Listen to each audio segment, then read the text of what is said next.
ತಾತನವ್ರಿಗೆ survey number 72/4 ಎಕರೆ 13 ಗುಂಟೆ ಜಾಗ ಇರ್ತದೆ. ಪ್ರತಿಯೊಬ್ಬರಿಗೂ 1 ಎಕರೆ 3 ಗುಂಟೆ 1 ಎಕರೆ 3 ಗುಂಟೆ ಹಿಂಗೆ ವಿಭಾಗ ಆಗಿರ್ತದೆ. ಇದುವರೆಗೂ ನಮ್ಮ ಹೆಸರಲ್ಲಿ ಇರ್ತಕ್ಕಂಥ ದಾಖಲೆಗಳ ಇವತ್ತು ಬೇರೆ ಒಬ್ಬರ ಹೆಸರಿಗೆ ವರ್ಗಾವಣೆ ಮಾಡಿದ್ದಾರೆ. ಸರ್ಕಾರಿ ಕೆಲಸ ದೇವರ ಕೆಲಸ ಅಂತ ಹೇಳಿ ದಪ್ಪ ಅಕ್ಷರಗಳಲ್ಲಿ ವಿಧಾನಸೌಧ ಮೇಲೆ ಕೆತ್ತನೆ ಮಾಡಲಾಗಿದೆ. ಆದ್ರೆ ಅದನ್ಯಾರೂ ಕೂಡ ಪಾಲಿಸ್ತಿಲ್ಲ. ತಮ್ಮ ಸ್ವಾರ್ಥಕ್ಕಾಗಿ ಬಡವರ ರಕ್ತ ಹೀರುವಂತಹ ಅಧಿಕಾರಿಗಳು ಹಾಗೆಯೇ ರಾಜಕಾರಣಿಗಳು ಎಲ್ಲೆಡೆಯೂ ಕೂಡ ಇವರಿಂದಾಗಿ ಭ್ರಷ್ಟಾಚಾರ ತಾಂಡವ ನೃತ್ಯ ಮಾಡ್ತಾ ಇದೆ. ಅದರಲ್ಲೂ ಹೇಳಿ ಕೇಳಿ ಬೆಂಗಳೂರು ಹೊರವಲಯದ ಆನೇಕಲ್ ತಾಲೂಕಿನಲ್ಲಂತೂ ಇಲ್ಲಿನ ಎಲ್ಲ ಕಂದಾಯ ಇಲಾಖೆ ಅಧಿಕಾರಿಗಳು ಹಾಗೆ ಉಪ ವಿಭಾಗಾಧಿಕಾರಿ ಅಪೂರ್ವ ಬಿದ್ರಿ ಅವರು ಹಾಗೆಯೇ ಇತರೆ ಎಲ್ಲ ಕಂದಾಯ ಅಧಿಕಾರಿಗಳ ಮೇಲೆ ಗಂಭೀರವಾದಂತಹ ಆರೋಪಗಳನ್ನ ಮಾಡಿ ದಲಿತ ಮತ್ತು ಪ್ರಗತಿಪರ ಸಂಘಟನೆಗಳ ಒಕ್ಕೂಟದ ವತಿಯಿಂದ ಜುಲೈ 11ರಂದು ಪೊರಕೆ ಮತ್ತು ಅರಬತ್ತಲೆ ಮೆರವಣಿಗೆಯನ್ನ ನಡೆಸಲು ಆಯೋಜಿಸಲಾಗಿದೆ. ಸುಮಾರು 12 ಅಂಶಗಳನ್ನ ಇರಿಸಿಕೊಂಡು ಹಾಗೆಯೇ ಎಲ್ಲ ಠಾಣೆಗಳಲ್ಲೂ 5 ವರ್ಷಕ್ಕಿಂತ ಮೇಲೆ ಇರ್ತಕ್ಕಂಥ ಸಿಬ್ಬಂದಿ ಮತ್ತು ಎಲ್ಲ ಸರ್ಕಾರಿ ಕಚೇರಿಗಳು ಕೂಡ ರಿಯಲ್ ಎಸ್ಟೇಟ್ ಮಾಫಿಯಾ ಹಾಗೆಯೇ ಡೆವಲಪರ್ಗಳ ಕೈಗೊಂಬೆಗಳಂತೆ ವರ್ತಿಸ್ತಾ ಇದ್ದಾರೆ. ಜನಸಾಮಾನ್ಯರ ಕೆಲಸವನ್ನ ಯಾರು ಕೂಡ ಮಾಡ್ತಾ ಇಲ್ಲ. ಯಾರು ಲಂಚವನ್ನ ನೀಡ್ತಾರೆ ಅವರ ಪರವಾಗಿ ಎಲ್ಲ ರೀತಿಯಾದಂತಹ ವಕಾಲತ್ತುಗಳನ್ನ ವಹಿಸ್ತಾರೆ. ವಿಶೇಷವಾಗಿ ಉಪ ವಿಭಾಗಾಧಿಕಾರಿಗಳಾಗಿರ್ತಕ್ಕಂಥ ಅಪೂರ್ವ ಬಿದ್ರಿ ಹಾಗೆಯೇ ಸ್ಪೆಷಲ್ ತಹಶೀಲ್ದಾರ್ ಹಾಗೂ ಕಂದಾಯ ಇಲಾಖೆಯ ಎಲ್ಲ ಅಧಿಕಾರಿಗಳು ಕೂಡ ಭ್ರಷ್ಟಾಚಾರದಲ್ಲಿ ತೊಡಗಿದ್ದಾರೆ ಅಂತ ಹೇಳಿ ಆರೋಪ ಮಾಡಿ ಈ ಒಂದು ಪೊರಕೆ ಮತ್ತು ಅರಬತ್ತಲೆ ಮೆರವಣಿಗೆಯನ್ನ ಹಮ್ಮಿಕೊಳ್ಳಲಾಗಿದೆ ಅಂತೇಳಿ ದಲಿತ ಮತ್ತು ಪ್ರಗತಿಪರ ಸಂಘಟನೆಗಳ ಒಕ್ಕೂಟದ ವತಿಯಿಂದ ಆಯೋಜಿಸಲಾಗಿದ್ದಂತ ಪತ್ರಿಕಾಗೋಷ್ಠಿ ಯುದ್ಧಕ್ಕೂ ಕೂಡ ಅಧಿಕಾರಿಗಳ ವಿರುದ್ಧ ಎಲ್ಲರೂ ಕೂಡ ಕಿಡಿಕಾರಿದರು. ಇನ್ನು ಚಿಕ್ಕನಾಗಮಂಗಲದ ಸರ್ವೆ ನಂಬರ್ 184ರಲ್ಲಿ ಭ್ರಷ್ಟಾಚಾರ ತಾಂಡವ ನೃತ್ಯ ಮಾಡ್ತಿದೆ, ನಮ್ಮಿಂದ ತಪ್ಪಾಗಿದೆ ಅಂತ ಹೇಳಿ ಖುದ್ದು ಉಪವಿಭಾಗಾಧಿಕಾರಿಗಳು ಅಂದ್ರೆ ಎಸಿ ಅವರು ಒಪ್ಕೊಂಡ್ರು.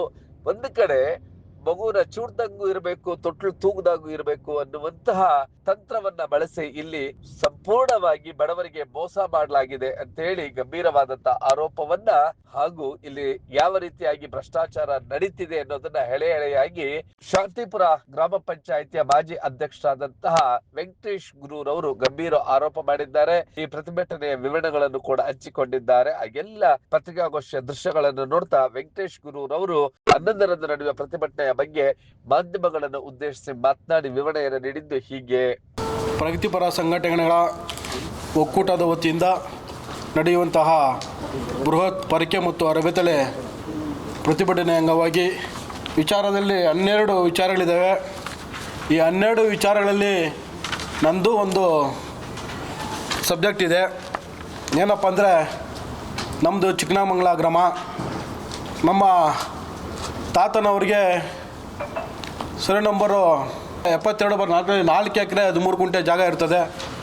ಅದು ಪೋಡಿಯಾಗಿ 184/1, 2, 3, 4 ನಮ್ಮ ತಂದೆ ಜೊತೆಲಿ ಹುಡ್ದವರು 4 ಜನ ಇರ್ತಾರೆ. ಪ್ರತಿಯೊಬ್ಬರಿಗೂ 1 ಎಕರೆ 3 ಗುಂಟೆ 1 ಎಕರೆ 3 ಗುಂಟೆ ಹಿಂಗೆ ವಿಭಾಗ ಆಗಿರ್ತದೆ. ಅದು ಕೋರ್ಟಲ್ಲಿ ಡಿಗ್ರಿ ಆಗಿ, ಕೋರ್ಟಲ್ಲಿ ಪಾರ್ಟಿಷನ್ ಆಗಿ, ಅದು ಪೋಡಿಯಾಗಿ ಮತ್ತು ಕನ್ವರ್ಷನ್ ಆಗಿರೋಂಥ ಜಾಗನ ನಾವು 2003-6-25 ಈ ಸ್ಟಿಲ್ 6ನೇ ತಿಂಗಳಲ್ಲೇ 3ನೇ ತಾರೀಕು 6-25 ಎಲ್ಲ ದಾಖಲೆಗಳು ನಮ್ಮ ಹೆಸರಲ್ಲೇ ಇರ್ತದೆ. ಅದೆಲ್ಲ ದಾಖಲೆಗಳು ನಮ್ಮ ಹೆಸರಲ್ಲಿರ್ತಕ್ಕಂಥ ಒಂದು ಜಾಗವನ್ನು ಇದೇ AC ಅಪೂರ್ವ ಬಿದ್ರಿಯವರು 4-6-25 ಆರ್ಡ್ರ್ ಮಾಡ್ತಾರೆ. ಜಯಲಕ್ಷ್ಮಿ ಅನ್ನೋರಿಗೆ ಆರ್ಡ್ರ್ ಮಾಡ್ತಾರೆ. ಆರ್ಡ್ರ್ ಮಾಡಿದ ದಿವಸನೇ RTC ಎಲ್ಲ ಆಗ್ಬಿಡ್ತಾರೆ, ಚೇಂಜ್ ಆಗಿಬಿಡುತ್ತೆ, ಜಯಲಕ್ಷ್ಮಿ ಹೆಸರಿಗೆ ಚೇಂಜ್ ಆಗಿಬಿಡುತ್ತೆ. ಸರಿ, ನಮ್ಗೆ ಗೊತ್ತಾಗುತ್ತೆ. ನಮ್ಗೆ ಗೊತ್ತಾದ ಮೇಲೆ ಹೋಗ್ಬಿಟ್ಟು ಸ್ಪೆಷಲ್ ತಹಸೀಲ್ದಾರ್ ಹತ್ರ ಅಬ್ಜೆಕ್ಷನ್ ಕೊಟ್ಬಿಟ್ಟು, ಸರ್ ನಮ್ಮ ದಾಖಲೆಗಳು ಈ ಥರ ಆಗಿದೆ, ನಮ್ಗೆ ವಿತೌಟ್ ನೋಟಿಸು, ನಮಗೆ ಏನೂ ಮಾಹಿತಿ ಇಲ್ದ್ರೇ ಇದುವರೆಗೂ ನಮ್ಮ ಹೆಸರಲ್ಲಿ ಇರ್ತಕ್ಕಂಥ ದಾಖಲೆಗಳ ಇವತ್ತು ಬೇರೆ ಒಬ್ಬರ ಹೆಸರಿಗೆ ವರ್ಗಾವಣೆ ಮಾಡಿದ್ದಾರೆ. ಏನು ಇದಕ್ಕೆ ಮೂಲ ಕಾರಣ ಇರಬೇಕು, ಹಾಗಾಗಿ ಇದಕ್ಕೆ ತಡೆಯನ್ನು ನೀಡಬೇಕು ನೀವು ಅಂತ ಅವರಲ್ಲಿ ನಾವು ಮನವಿಯನ್ನು ಕೊಡ್ತೇವೆ.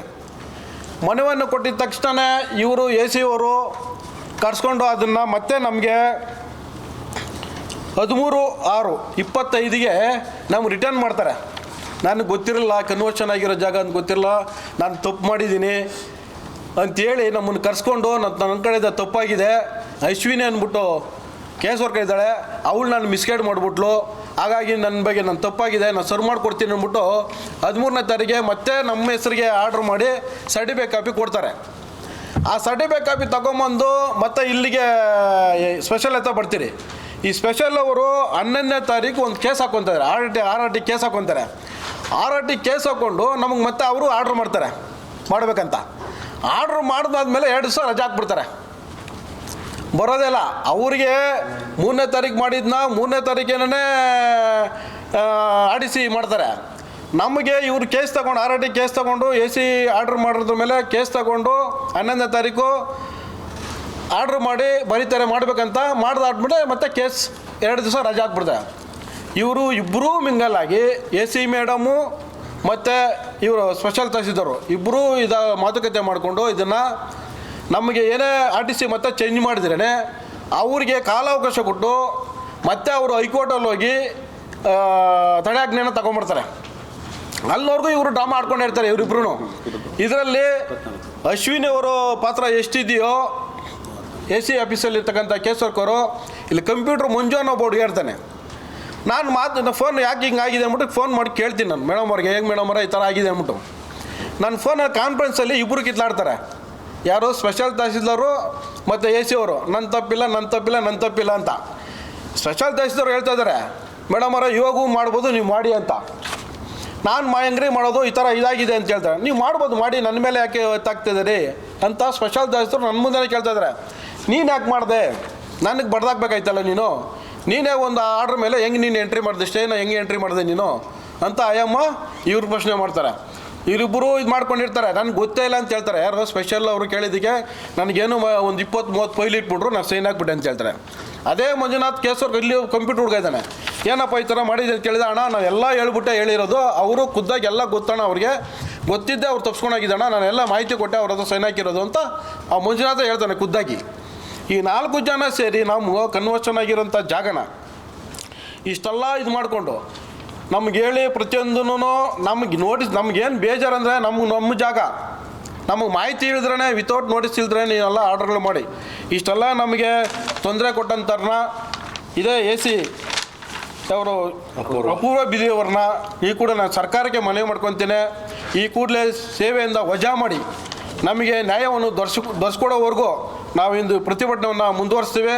ಅದು ಏನೇ ಇದಿರಲಿ, ನಮಗೆ ಮತ್ತೆ ನಮ್ಮ ಜಮೀನು ನಮ್ಗೆ ಸಿಗೋವರೆಗೂ ನಮ್ಮ ಪ್ರಾಣ ಹೋದ್ರೂ ಸರಿ ನಾವು ಈ ಪ್ರತಿಭಟನೆಯನ್ನು ನಿಲ್ಲಿಸೋದಿಲ್ಲ. ಹಾಗಾಗಿ ಸರ್ಕಾರದವರು ಕೂಡಲೇ ಈ ಒಂದು ನಮಗೆ ಅನ್ಯಾಯ ಮಾಡೋದಂಥ ಈ ಅಪೂರ್ವ ಬಿದಿಯವ್ರನ್ನ ಸೇವೆಯಿಂದ ವಜಾಗೊಳಿಸೋವರೆಗೂ ನಮ್ಮ ಹೋರಾಟ ನಿಲ್ಲ ಅಂತ ಹೇಳ್ತಾ ಈ ಮೂಲಕ ತಮ್ಮಲ್ಲಿ ಮನವಿ ಮಾಡ್ಕೊಳ್ತೇನೆ. ಚಿಕ್ಕನಾಗಮಂಗಲ ದಲಿತ ಕುಟುಂಬ ಸರ್ವೆ ನಂಬರ್ 184 ನೀವು ಇಲ್ಲಿ ಏನು ಮಾಡಿದ್ದೀರಿ? ಖಾತೆ ಮಾಡಲು ತಡ ಮಾಡಿ ಲಂಚ ಪಡೆದಿರುವ ವಿಶೇಷ ತಹಸೀಲ್ದಾರ್ ಮತ್ತೆ ಕೇಸ್ ಮಾಡ್ತಾರೆ. ಲಂಚ ಕೊಟ್ಟಿದ್ಯಾ?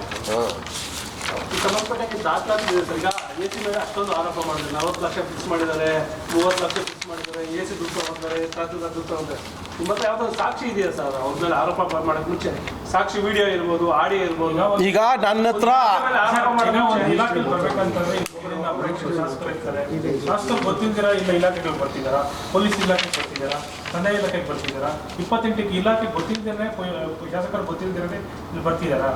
ಇಲ್ಲ, ಮೋಸ್ಟ್ಲಿ ಅವ್ರಿಗೆಲ್ರಿಗೂ ಗೊತ್ತಿರ್ತದೆ. ಯಾಕಂದರೆ ಎಲ್ಲ ಗೊತ್ತಿರೋರು ಬಂದಿರ್ತಾರೆ. ಬಟ್ ಇವ್ರು ಆಡಳಿತ ಮಾಡೋ ಈ ಥರ ಮಾಡೋದ್ರ ವಿಚಾರ ಅವ್ರಿಗೆ ಗೊತ್ತಿದೆಯಲ್ಲ ಅಂತ ನನಗಂತೂ ಗೊತ್ತಿಲ್ಲ.